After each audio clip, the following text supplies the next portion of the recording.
Hello, ladies and gentlemen. Welcome back to another episode here on True Confessions Naija. The confession you're about to listen to comes from a message we received from one of our sisters, and the message reads like this. Hello, family. Man, there's this story that's been sitting on my chest for ages. Heavy as hell.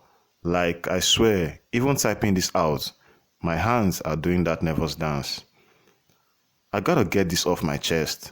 Maybe, just maybe, someone out there can dodge the mess I went through. I grew up as the only child in my family. When I say only child, I mean my mother's entire world revolved around me. She pampered me so much.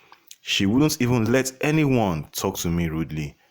If someone insulted me, my mother would march right up to them and give them a piece of her mind. In her eyes, I was her princess, her pride, her everything. But our life wasn't easy. My father passed away when I was just 12 years old. I remember that day like it happened this morning. The way my mother collapsed to the floor when she got the news, the way neighbors had to pour water on her to keep her from fainting. From that moment, everything changed. We had always been poor, but after my father's passing away, poverty became a shadow that followed us everywhere. My mother did her best, selling fruits, cleaning houses, doing whatever she could so I could finish my education. And even though I didn't make it far in school, I respected her hustle. After school, I decided not to be a burden to her anymore. I started a small business selling pure water in town. It wasn't glamorous, but at least it put food on the table. One afternoon, as I was selling water under the burning sun, I met him. He was a taxi driver, not rich, not flashy, but his smile could melt eyes. He was funny, respectful, and the way he treated me, like I was the most beautiful and most important woman in the world. When he proposed to me, I didn't say yes immediately. It took me 6 months to finally accept because I wanted to be sure he was serious. And he was. For 2 years, we dated. We didn't have much, but we were happy. My mother even supported the relationship. She used to call him my son-in-law and even gave him food sometimes. But one day, everything changed. My mother called me into her room. Her tone was serious, the kind of tone that makes your stomach twist.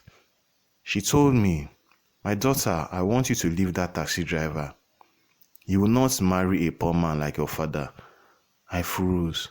For 2 years, she had loved him. Now suddenly she hated him. She told me she had found a better man for me, a rich man, someone who could take care of me, buy me anything I wanted, and give me a life she never had. I tried to explain that I loved the taxi driver, but my mother got angry. I mean, really angry. It was the first time she ever raised her voice at me. She told me I was being foolish, that love doesn't pay bills, and that if I stayed with him, I would regret it for the rest of my life.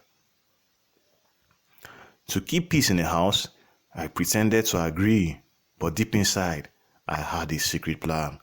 I was going to get pregnant for the taxi driver. If my mother found out I was carrying his child, she would have no choice but to let me marry him. What I didn't know was that my mother was 10 steps ahead of me. The next day, I came home from work and saw a big luxurious car parked in front of our compound. It looked like something from a movie, shiny, expensive, the kind of car that turns heads. I went inside and found my mother sitting with a man old enough to be my father. When she introduced him, she said something that made my heart stop. "This is your husband." I thought she was joking. I pulled her aside and asked what she was talking about, but she looked me dead in the eyes and said, "He loves you. He will take care of you. Forget that poor taxi driver. This man will give you everything you've ever dreamt of." I told her I didn't want him, but she had already packed my bags. Before I could even process what was happening, I was in that man's car, leaving my home, living my dreams, and leaving the man I loved behind.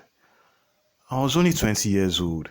He was 58, and he had never been married before. No children, no ex-wife, just him.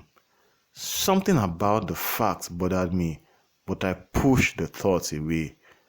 When we got to his house, I was speechless. It was huge, like something out of a rich people's magazine. Every corner smelled of expensive perfume. Everything was perfectly arranged. That night, something strange happened. As we slept, I heard movements under the bed. My husband told me it was rats, but in the morning, there was no sign of rats anywhere. I tried to ignore it. At least, he treated me well. He gave me money, bought a nice house for my mother, and made sure I never lacked anything. But 5 years into the marriage, loneliness, real loneliness, began to eat me alive. The house was too big, too quiet. I wanted children, little feet running around, laughter filling the halls. But when I told my husband, his face changed. I don't want children, he said flatly. I hate them. I thought my mother would support me. Instead, she laughed and told me to be patient. She said, very soon, your husband will die and you inherit everything. Then you can marry a younger man and have 10 children if you want. Her words chilled me, but I stayed. I told myself, just wait. When he dies, I'll go back to the man I love. Then one day, I was searching for a missing shoe. I bent down and looked under the bed, and what I saw shocked me seriously. There were 3 small corpses, children. They looked about 3 or 4 years old. Their skin was pale, their eyes lifeless. Before I could scream, they disappeared, just gone. I ran. I called my mother, expecting her to finally understand. But she told me to stop my drama and stop hating my loving husband. I didn't go back. I stayed with a friend. But then, my mother started calling me crying. She said that whenever she tried to sleep, she would see 3 heads floating around her bed. These heads had no bodies, but they would latch onto her breast and suck day and night. She said her chest was always in pain. I wanted to see her, so I went immediately to her, and it was true. She would cry, scream, and try to push away things I couldn't see. We tried prayers, traditional healers, everything. Nothing worked. When I called my husband to ask what was happening, he just laughed. You have reaped what you sowed, he said. You thought you could eat my money and walk away? Never call me again. That was the day I realized sometimes the devil doesn't come to you with horns. Sometimes he comes in a luxury car, smiling with promises of a better life. And sometimes your own mother might unknowingly open the door for him. Thanks for letting me open up. I'll be following the conversation in the comment section to learn your views. Dear listeners, right there was a message that was sent to me by one of our sisters. Let us try to talk to her in the comment section. Things they really happen for this our world. Now, wow.